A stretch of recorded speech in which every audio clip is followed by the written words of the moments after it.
हिंदी फिल्मों में यहाँ काला तिल, बड़ी बड़ी मूछें, लुंगी पहने हुए को अमरीश पुरी, ओए कबाली ऐसे बुलाते ही सर झुकाकर जी मालिक बोलकर खड़ा हो जाता है। ऐसा कबाली समझा है क्या? कबाली है ये।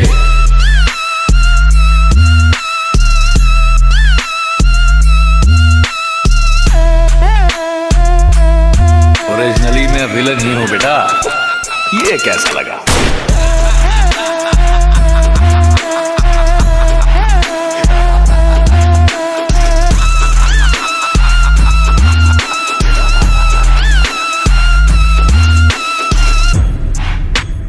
क्या रे, सेटिंग किया है? वेंगई का बेटा अकेला खड़ा है, हिम्मत है तो सब एक साथ आओ।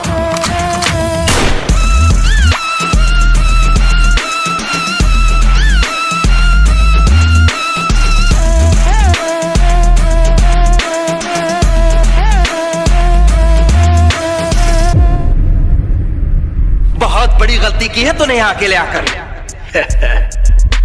मुन्ना, झुंड में तो सुअर आते हैं,